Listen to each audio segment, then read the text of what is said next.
안녕하세요, 여러분 반갑습니다. 정말 오랜만에 이렇게 촬영을 하고 있는 것 같은데 저는 지금 미국 갈 준비를 하나씩 차근차근 하면서 일상을 보내고 있고요. 그것 때문에 자주 온라인 셀링에 대한 영상은 업로드를 못하고 있어서 항상 마음으로 죄송하다라고 생각을 하고 있습니다. 하지만 오늘은 여러분들께 꼭 공유를 하고 싶다라고 하는 그런 이야기가 있어서 이렇게 카메라를 켜게 됐습니다.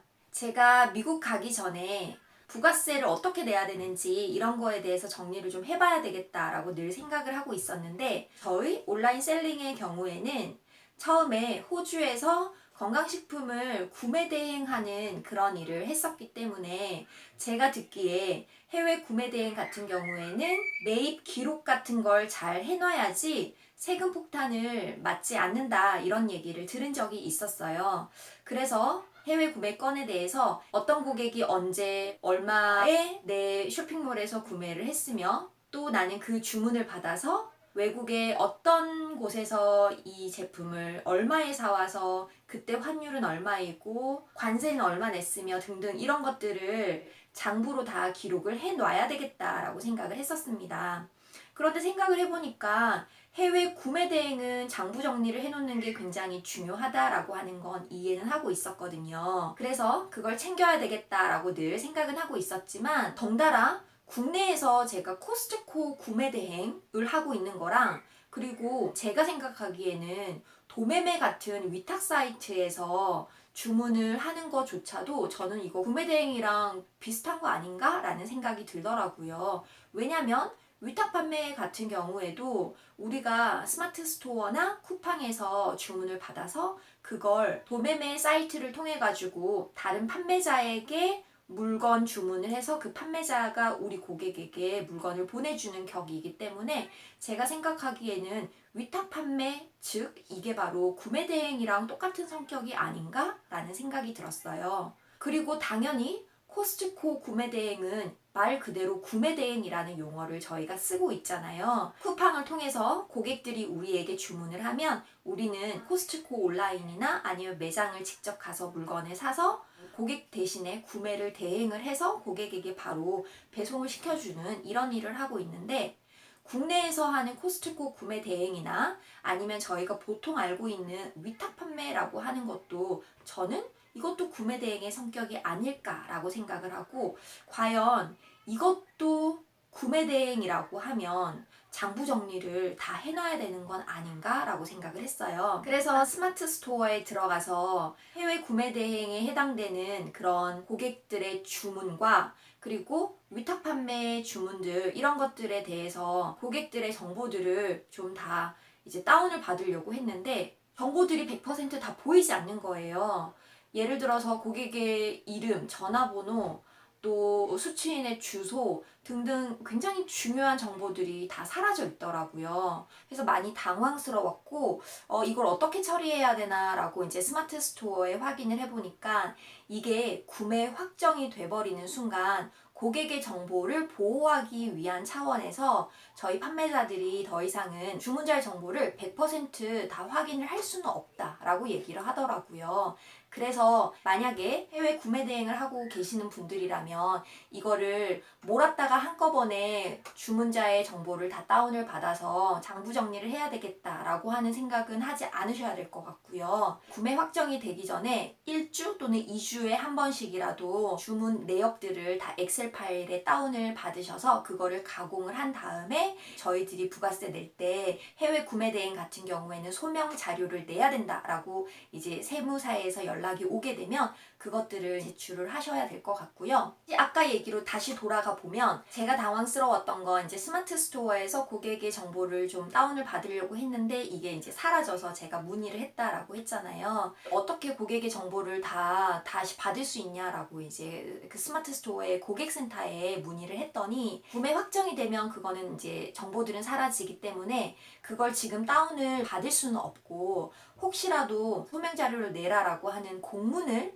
받은 게 있다면 그 공문을 사진을 찍어가지고 스마트 스토어에 그거를 제출을 하고 고객들의 정보를 요청을 하게 되면 그러면 저희들이 고객들의 정보를 100%다 스마트 스토어로부터 받을 수 있는 것처럼 그렇게 상담을 해 주시더라고요. 그래서 여러분들은 만약에 미리 받아놓지 못한 매출 기록이 있다면 부가세 신고를 할 때 공문을 제출을 해서 여러분들도 매출 기록을 달라라고 요청을 하시면 될 것 같고요. 그런데 저 같은 경우에는 이렇게 해서 그러면 스마트 스토어에다가 해외 구매 대행뿐만이 아니라 국내에서 제가 코스트코 구매 대행을 했던 거랑 위탁 판매도 구매 대행과 성격이 비슷하다라고 생각을 했기 때문에 그 내용을 다 정리를 해서 다음에 소명 자료 낼 때 그거를 이제 장부 정리를 잘 해놔야 되겠다라고 저는 이제 마음의 준비까지는 했는데, 여기서 추가로 하나 더 제가 알게 된 게 있어요. 국내에서 하는 구매 대행이나 그리고 위탁 판매 같은 경우에는 저희가 알고 있는 그런 수수료를 매출로 잡는 서비스업에 들어갈 수가 없대요.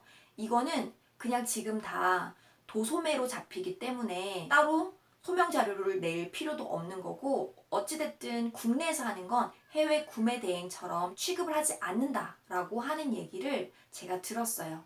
근데 이 얘기는 제가 그냥 혼자 검색을 해서 한 건 아니고요. 인터넷 검색을 해서 해외 구매 대행, 부가세 신고 뭐 이런 걸로 검색을 해보니까 세무사가 여러 군데 나왔는데 5군데 세무사에다가 전화를 해서 제 상황을 말씀드리고 이제 설명을 들었는데 5군데 중에서 4군데가 국내에서 하는 구매 대행은 마른 구매 대행이라고 하지만 이거는 해외 구매 대행처럼 서비스업에 들어가지 않고 도소매로 들어가는 거기 때문에 이거는 매출이 물건을 판매한 금액으로 잡힌다라고 얘기를 들었거든요. 또 국내에서 하는 거는 매입 자료가 정확하게 확인이 된대요.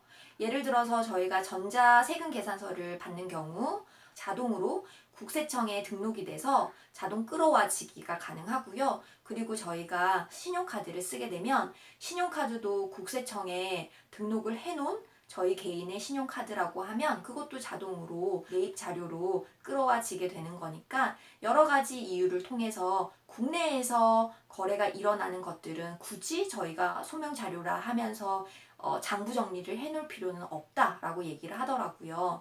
그래서 결론은 여러분들이 진짜로 해외 구매 대행의 경우에만 서비스업으로 하는 거라서 저희는 그거에 대한 정보들을 잘 정리를 해서 다음에 이제 추후에 요청을 받게 되면 소명 자료를 제출을 해야 되기 때문에 저희가 짬짬이 그거를 정리를 해놓는 게 맞는 거고요. 대신에 코스트코 구매 대행이든 도매매에서 위탁 판매를 했다는 등 이런 구매 대행이라는 성격인 것 같지만 국내에서 이루어지고 있는 것들은 해외 구매 대행처럼 서비스업이 아니기 때문에 장부 정리를 할 필요는 없다라고 하는 걸 저도 이 얘기를 알게 되어서 여러분들께 공유를 지금 드리고 있는 겁니다.